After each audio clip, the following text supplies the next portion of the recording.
पहली बात तो ये सोचना गलत है कि महिलाएं काबिल नहीं होती।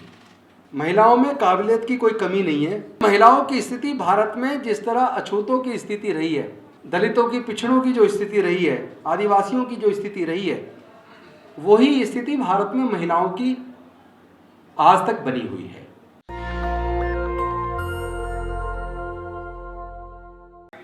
तथागत बुद्ध, संत कबीर, संत गुरु रविदास, गुरु नानक देव जी, ज्योतिबा फूले जी, सावित्रीबाई फूले जी, फातिमा शेख जी, नारायण गुरु, साहू जी महाराज, पेरियार रामास्वामी नायकर जी, डॉक्टर बाबा साहेब अम्बेडकर, माता रमाबाई एवं माननीय कांसीराम साहब सहित समाज के सभी महापुरुषों के चरणों में कोटि कोटि नमन करते हुए मंच पे आसीन अतिथिगण, माताओं, बहनों, भाइयों, सभी को क्रांतिकारी जय भीम में विनम्र नमो बुधाए। आज बहुत ही महत्वपूर्ण दिन है। एक तरफ संसदीय लोकतंत्र में महिलाओं की भागीदारी पे हम बात कर रहे हैं, 100 साल हुए, और लोकतंत्र में अदालत में महिलाओं की एंट्री को भी 100 साल हुए। उसके लिए आप सबको बधाई।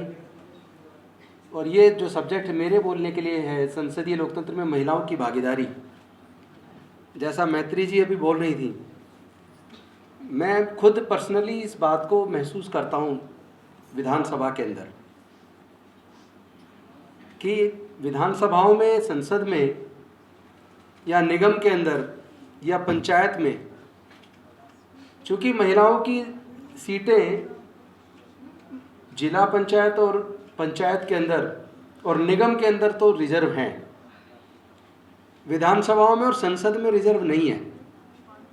लेकिन जहाँ पर रिजर्व हैं वहाँ भी हालात ये है कि महिला ग्राम प्रधान होगी, लेकिन उसका सारा काम जो प्रधान को करना चाहिए, वो मेरा अनुभव है कि उनके पति या मेल मेंबर्स, पति या पुत्र या मेल मेंबर्स उसका सारा काम देखते हैं। अपवाद हो सकता है कहीं, और निगम में भी हम देखते हैं, और विधानसभा में मेरी बहुत साथी महिलाएं हमारी विधायक हैं, लेकिन मैंने बड़े नज़दीक से उनको और उनके परिवार को भी देखा है।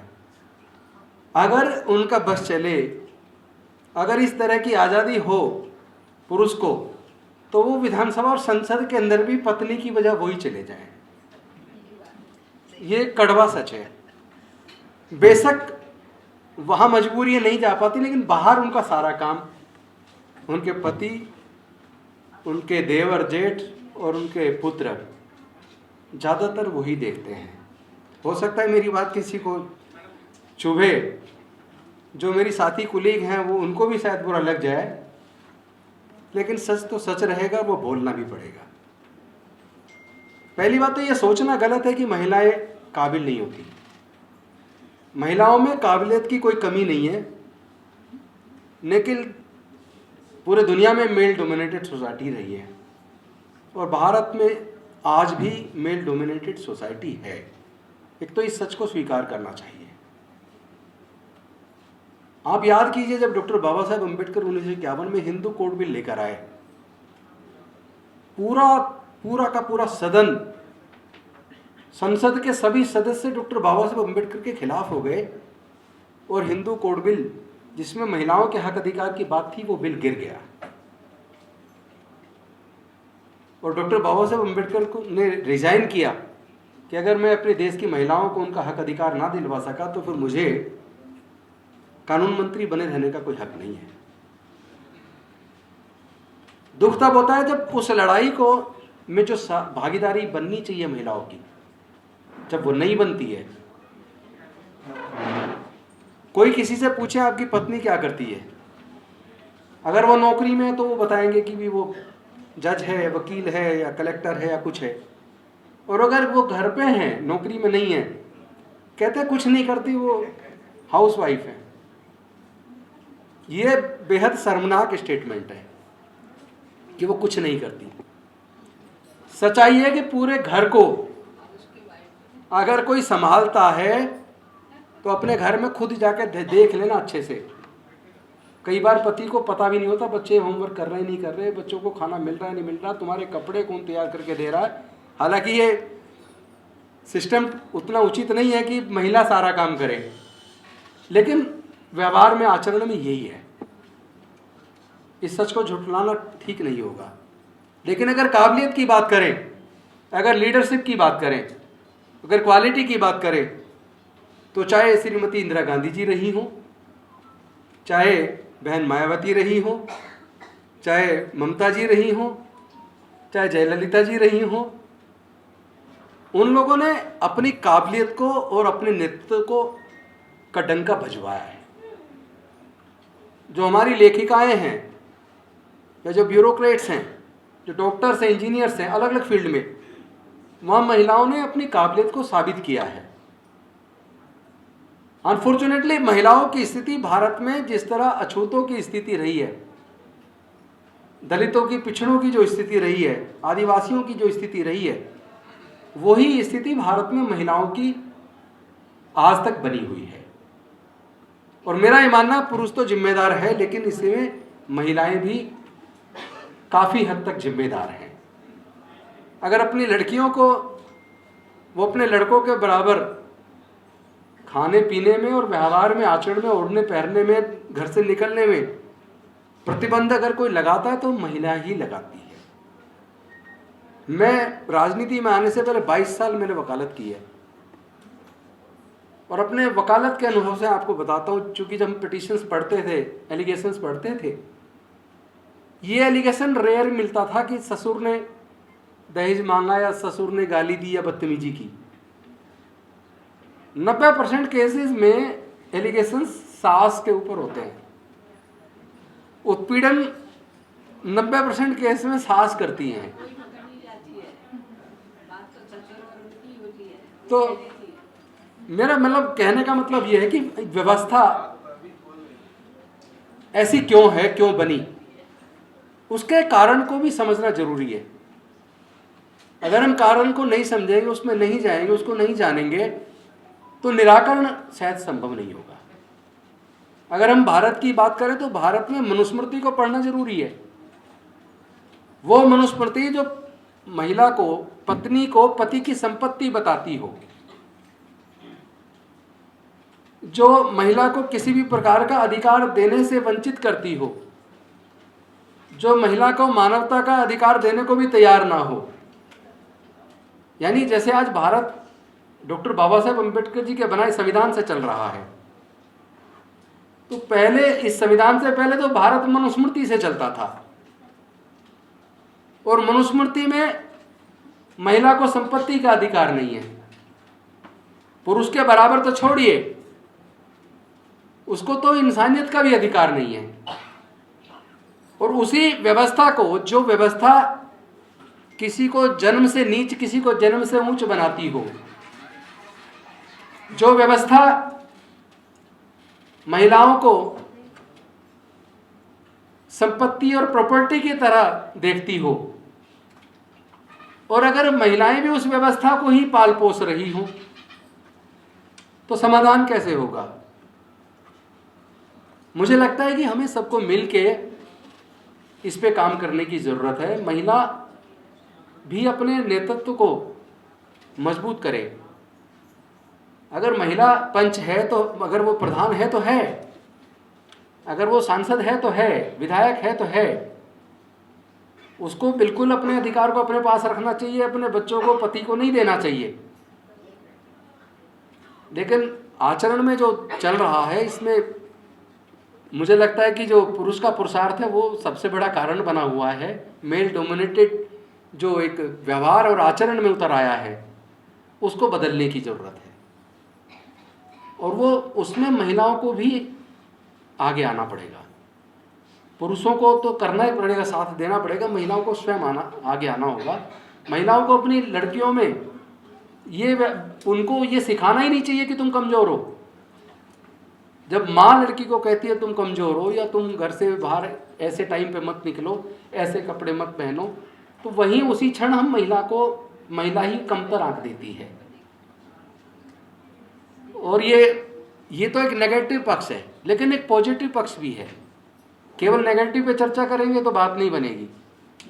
पॉजिटिव पक्ष ये है कि महिलाओं ने पूरी दुनिया के अंदर अपनी काबिलियत और अपना नेतृत्व साबित किया है।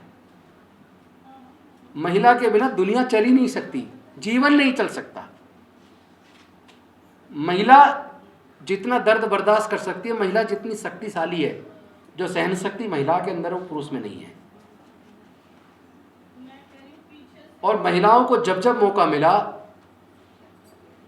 पूरे इतिहास में हम देखते हैं, महिलाओं ने अपने काबिलियत को, अपने नेतृत्व की क्षमता को, अपने समर्पण को और अपनी शक्ति को, हर चीज़ को साबित किया है। हमें जो माइंडसेट हमने बना लिया, इस माइंडसेट को बदलने की ज़रूरत है। जो अभी ये पत्रिका जो आपने निकाली है, इसमें समता, आज़ादी और अधिकार, इन 3 शब्दों पर केंद्रित ये पत्रिका है। लेकिन आज देश में कहीं समता नजर आती है क्या? आज़ादी कहीं नजर आती है? अधिकार कहाँ है? जो भारत का संविधान ये सारे अधिकार देने की बात करता है, जिसकी शपथ लेकर हम एमएलए, एमपी बनते हैं, मंत्री बनते हैं, राष्ट्रपति बनते हैं, जज बनते हैं, उसी शपथ को हम शपथ लेने के बाद तोड़ देते हैं।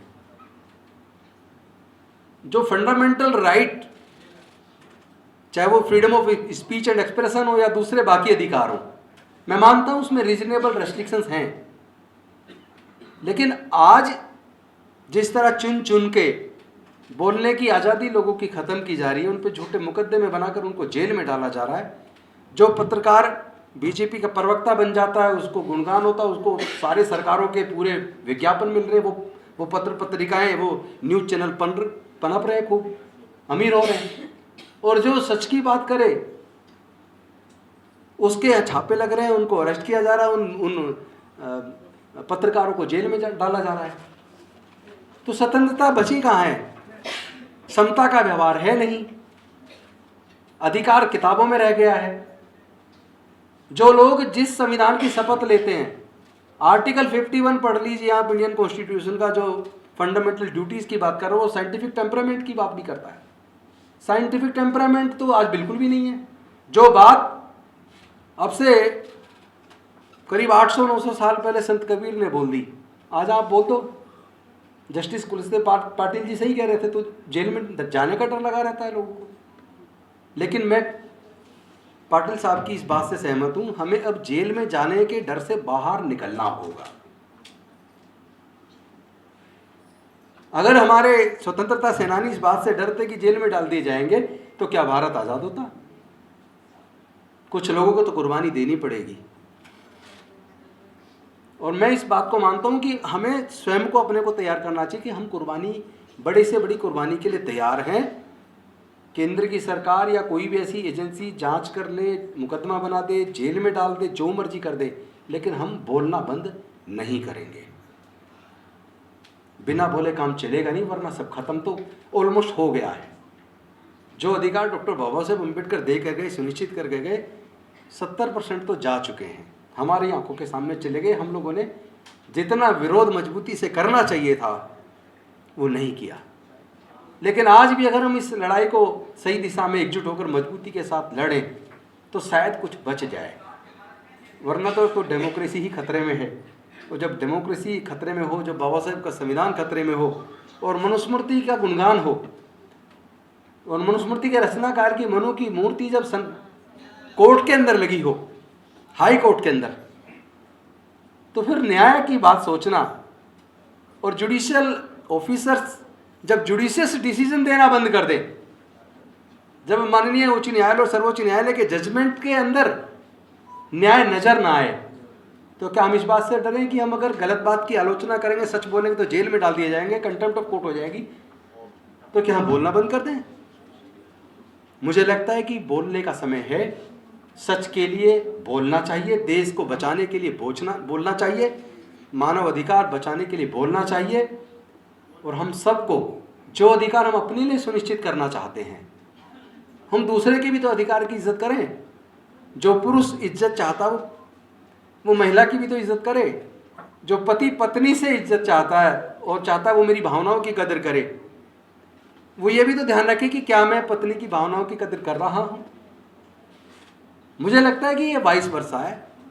हमें सबको चाहिए कि हम अपना जो आचरण अपने साथ चाहते हैं, दूसरों का व्यवहार चाहते हैं, वही व्यवहार हमें भी दूसरों के साथ करना होगा। बस इन्हीं शब्दों के साथ बोलने को तो सब्जेक्ट ऐसा है, किताबें लिखी जा सकती हैं इस सब्जेक्ट पे। और चूँकि बड़े विद्वान लोग आए हुए हैं आज के इस आयोजन में, आपने मुझे बोलने का मौका दिया, मुझे बुलाया और सम्मान दिया, मैं इसके लिए आपका आभार व्यक्त करता हूँ। बहुत बहुत धन्यवाद।